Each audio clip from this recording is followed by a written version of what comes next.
Big Daddy here, do Southern Grill. So today we're getting into something a little different. It's Friday, so instead of having a big meal, we're just gonna have a big sandwich. Yup, Philly cheesesteaks and Philly chicken. Y'all never heard of that? Watch the video. For those on YouTube, subscribe. Be in.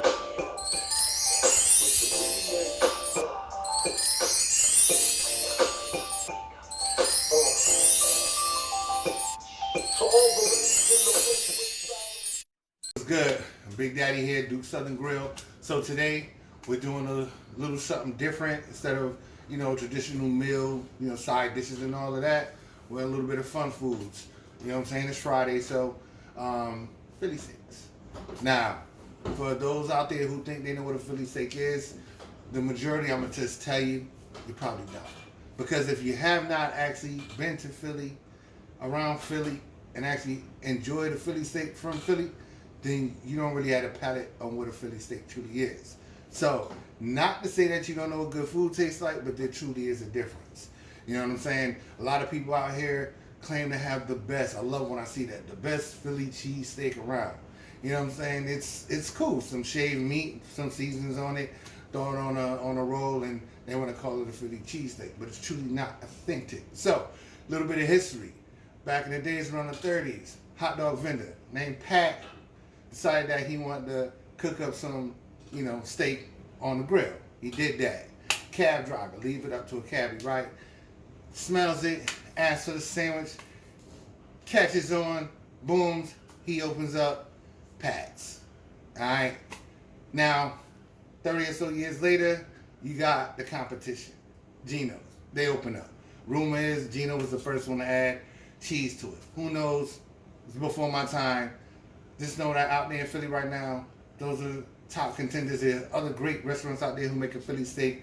But I've actually been to Philly. I've actually had a real Philly steak.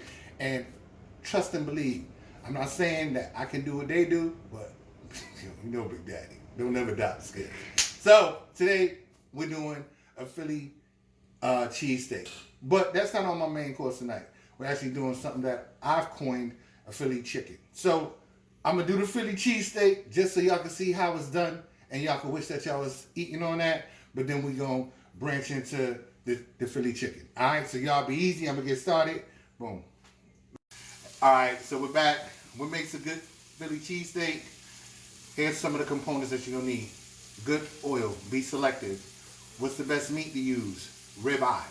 The marbling, the tenderness, that's the steak you want to use. You can use, flat steak, but honestly, it's not going to be the same.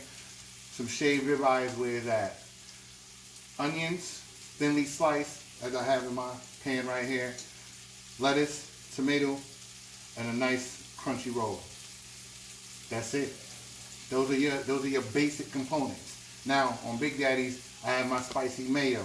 You notice I didn't say cheese because traditionally there was no cheese. So are we gonna have cheese tonight on this Philly? I don't know. What you think? Nah, No cheese on this Philly? no cheese. Leave it basic. Leave it All right, basic. cool. 8 ounces. A shaved ribeye. I have about a half an onion, thinly sliced. I'm cooking this down until everything is done. The onions are nice and translucent, and then we're gonna build it. All right, be easy. We're back. There it is. I'm gonna let y'all just admire that for a few seconds. Okay, y'all should be good. All right, but all jokes aside, this is what you want. I decided to go with the cheese. I'm sorry, baby girl, but people that's what they used to seeing. Philly steak and cheese. So you got your cheese, you got your ribeye, you got your seasonings. I'm not even sorry about that. I mean, come on now. I gotta give away my Philly steak seasoning. I can't do that. Everybody got their own technique, and I'm taking that with me to my grave. My daughter can't even get that. You got the lettuce and tomatoes, the sauteed onions, crunchy roll, Big Daddy spicy mayo. Can't get no better than that. You know what I mean? I know I would get love from somebody from Philly, or even one of the giants out there who do the Philly steaks, but I know they're gonna still say it ain't a Philly steak because I ain't from Philly. But I'm gonna come close. I know it. I know it. One day I gotta travel out there and hook up one and see if I can get some love that way. So I hope y'all enjoyed it. Don't go nowhere because we're getting on with tonight's dinner. Philly chicken. That's what we're doing, right? Yeah. Philly chicken. All right, be easy. All right, we back. And my Wolfgang Puck everything pan. Y'all know by now it's probably like my favorite pan, right? But a couple of pounds of boneless, skinless chicken breast, thinly sliced. I'm sauteing this up. Already added my seasonings. If you're doing this at home, salt and pepper to taste, and throwing whatever else you would like to throw in with that to make it your own, to make it flavorful for you. This is cooking by medium high. Yeah. And it's going to cook, honestly, for about 10 to 12 minutes or until it's done. After which, I'm going to saute up my peppers and onions. In this bowl, I have my potatoes, my potato wedges. I'm not frying them tonight, they're baked. So my oven is set at 350. I have my baking pan in there already with the oil in there heating up, about a quarter cup or so. And I'm going to take those wedges unseasoned, put them in that pan with that hot oil, and let it do its thing for about 35 minutes. Do not add salt to your potatoes that you're baking because they won't crisp up as much. So just wait till afterwards. But 35 minutes or so should be tender on the inside, a little crispy on the outside. Alright, I'm going to finish this up and get slicing my onions. Be easy. Alright, so added the onions and the peppers. I'm going to cook this for about another 5 minutes.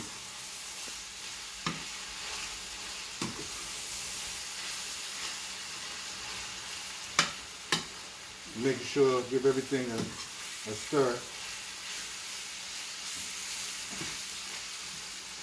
And one of those onions or peppers not really getting in that heat, and then they're a little bit too crunchy. Like I said, about another 5 minutes or so. The potato wedges are in the oven. I'm gonna say, because you want the bread nice and crunchy, but I like mine a little warm. So maybe about a minute or so before I pull the potato wedges, throw the bread up in there and let it get crunchy. Then we're gonna build it up. Lettuce, tomato, the mayo, the works, the cheese, it's all that, right? I'll show y'all what it's gonna look like when we come back. Y'all be easy. All right, here it is. Everything is done. Just reheating my chicken a little bit because, I had to wait for the fries, but everything's done. How y'all like it? Philly chicken. What? Awesome. You know what I'm saying? 10 years ago when I had my restaurant up in Massachusetts, I started doing these, and I mean, the customers loved them. You know what I'm saying? And it's something to love. So if you're copying this at home, I'm sorry I can't give you the seasonings, but if you salt and pepper to taste and hook it up a little bit, I'm sure y'all love it. Just remember to cut it nice and thin. Remember to have fun in y'all kitchen. You shut in, ain't got nothing better to do but learn how to cook, right? Philly cheesesteak, Philly chicken, be easy.